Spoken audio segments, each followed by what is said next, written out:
Cancer! This is a really lovely time. Not only, well, there's actually a lot of reasons why.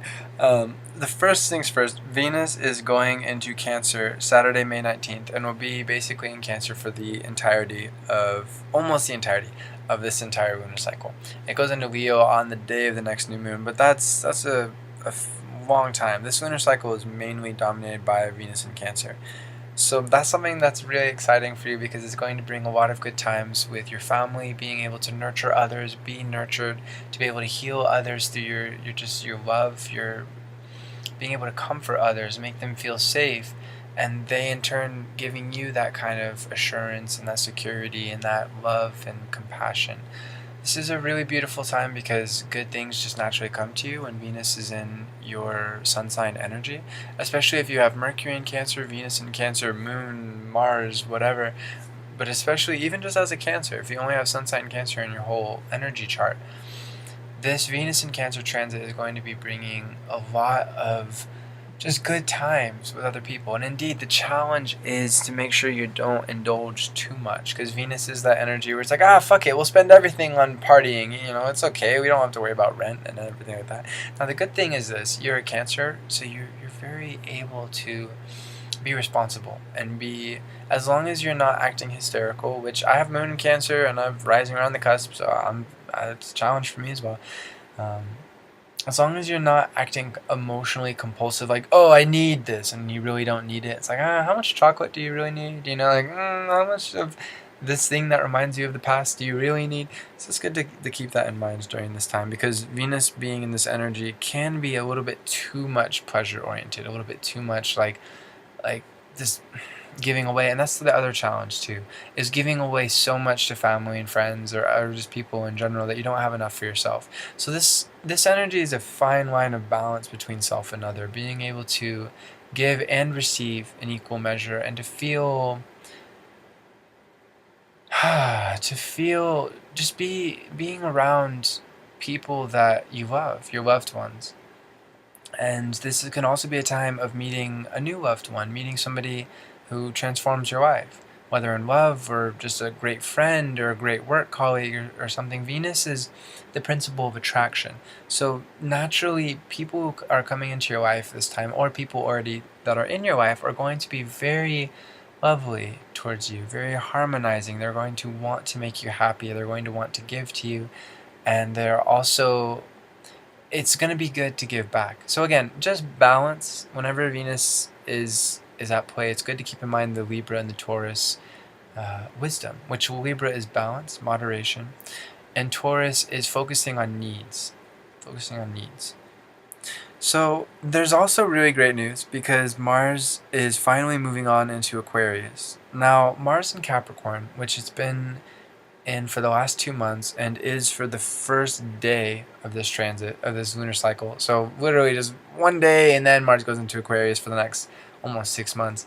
And we'll get into that in a second, because Mars will retrograde back into Capricorn from August 12th to September 10th, but we'll get into that. Mars being in Capricorn for you is a wonderful time and a very challenging time. Whenever Mars is in an energy opposite our natal sun, it gives us a lot of challenges from the outside world, and that can be very pleasant because you can overcome those challenges. It gives you a lot of energy. It says, yes, I will answer the call. Yes, I will overcome this. Yes, I will show up and do the work. But the challenge is we have to keep ego in check. And something else that's a little bit challenging is when Mars is in the energy opposite our natal sun energy, it's building off of about a year of progress or a lack of progress. When an energy is conjunct our natal energy, so for example, when Mars was conjunct your sun and all Cancer suns about a year ago, about 13 months ago now, because Mars has been in Capricorn for the last 2 months. When Mars was in Cancer 13 months ago, there was a lot of seeds that were planted. I'm going to do this. I'm going to accomplish this. I'm going to move forward on this. This is what I want to build in my life. This is what I want to accomplish. And then over time, Mars went into Leo, and then it went to Virgo, and went to Libra, and it went all the way through until it finally got into Capricorn. So as you can see with this chart behind me, actually, we have Mars in we have these two energies are opposite each other, just like these two energies are opposite each other, and these two, and it's, it's hard to see because I'm blocking it. But basically, the zodiacal wheel is 360 degrees of 6 signs on each side opposite each other, and the opposite signs are more similar than not. So what this means for transits is Mars being opposite your natal sun is like the culmination point. So Mars in Cancer, it's conjunct your sun. It's like, okay, all this energy, let's get started. Now Mars is in Capricorn, it's like, okay, it's the middle of the day, if you will, the day of the cycle of Mars. What have we accomplished? What do we still have yet to accomplish? What is stopping us from accomplishing what we wanted to accomplish? What is just a matter of time? This is a great time for reflection. Now, at this point, this is more a time of looking back, but that's one of Cancer's greatest gifts, is being able to see through the lens of the past very accurately and very well. Not always. There is a challenge there. And again, nostalgia is important with that Venus in Cancer, not getting too caught up in relationships with the past. That transit is going to send a lot of Cancers going, oh, I wish I was with my ex who was not good for me and who under other transits it was so obvious wasn't good for me. Thankfully we're not dealing with the Mercury retrograde transit here. Otherwise it'd be intensely about the past and relationships about from the past. But there's benefit to that too. So there's no such thing as a bad transit. But still, it's nice that this year we're avoiding that because we just came through a Mercury retrograde transit and it was intense already.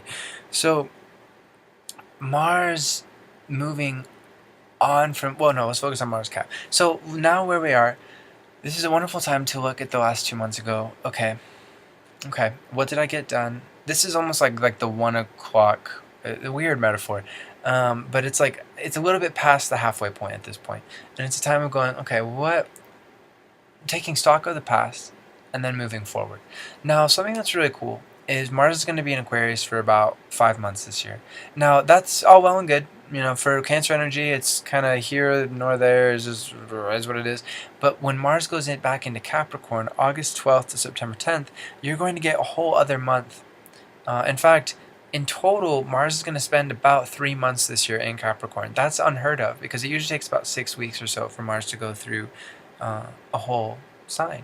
So we have almost double the time of Mars being in Capricorn, and you have the benefit of being aware of months before Mars goes back into Capricorn. So if stuff isn't quite resolved, give yourself until September 10th, really. But when August 12th to September 10th comes around, that's when you're going to really be able to go back and finish it all up, to just fix it. And this could be with work, it could be with your personal life, it could be, with anything that is challenging you to be more efficient, more solid, more focused on boundaries in a healthy way. We all have to, boundaries can feel scary to Cancer energy, but because Cancer energy is all about it's love, everybody come together, hug, let's be tight, let's be close. Capricorn energy, we need to have those boundaries. We need to have houses. We need people. It's part of our human species that we need boundaries with each other because our bodies, as Capricorn shows so well through the skeleton and also representing the skin, there are boundaries in our reality as human beings that we just have to live with and we have to honor. In fact, it's not good. Well, it is. There are elements that are good and elements that are not so good, but ultimately it is what it is. We have to deal with it. We have to accept it. So that's something else to keep in mind, is this is a wonderful time to set boundaries with others, and if you find that your boundaries with others are lacking, you're going to be really angry and you don't necessarily know why until you finally get into the depths of it. So that's something that's really cool, is if you feel like the last couple months in Mars and Capricorn hasn't been very helpful, or it's been very frustrating, you've been blocked, you've been experiencing a lot of difficulty, the next 5 months of Mars in Aquarius, well, really the next 4 months, then it goes into Cap for a month. And so yeah, that's a chance for a do-over, and especially for the last 2 months. And then after that, there's a month of Mars in Aquarius, but especially these next 4 months before the Cap do-over. So from here until August 12th, it's a wonderful time for you to investigate your psychology. Now, this is also true if you've been doing extremely well and things have been flowing and clicking and you're learning and you're growing and the past is there in your life, but also the present is there in your life. Well, obviously the present is our biggest focus. And then the future is there. You're ready to move forward. You're growing. So even with that, Mars in Aquarius is going to go, yes, I'm going to help you move forward. Either way, Mars in Aquarius is giving you a chance to say this year, yes, I'm going to move forward. It's up to you to whether you want to move forward or not. And if you don't move forward, then Mars in Aquarius will shock you. You'll get into altercations suddenly and be like, what the fuck? What just happened? Wait, and that's not really helpful. Sometimes it takes something like that to shock us out of a bad habit, or to shock us in a good way, I guess. Could be. To shock us in a good way to help us expand our awareness, our consciousness. But it's not very pleasant to be shocked, is it? Why not just swim with the tide and just like, oh, that's a fast moving current. Yeah, okay, but still going, okay, and that's easing out, and okay, I'm getting used to this. This isn't so bad. Everything gets better over time. We get more used to it. It's more familiar. Okay, cool. All right, what's good? That's a much better way of handling the next 4 months and really the next 6 months than just going, no, I'm gonna stay hidden in my cove, and then underwater lightning coming in the form of some kind of fight or altercation, or it's our subconscious is gonna be telling us how to move forward in general. Having a lot of Cancer energy again, I have Moon rising around the cusp, so listen to your subconscious during this time, and when August comes around, move forward in ways that you didn't quite move forward in the last 2 months. Whether that means moving even further ahead or just trying to move to where you wanted to move in the first place. It's okay. It doesn't matter how long it takes. Just get there. That's what's important.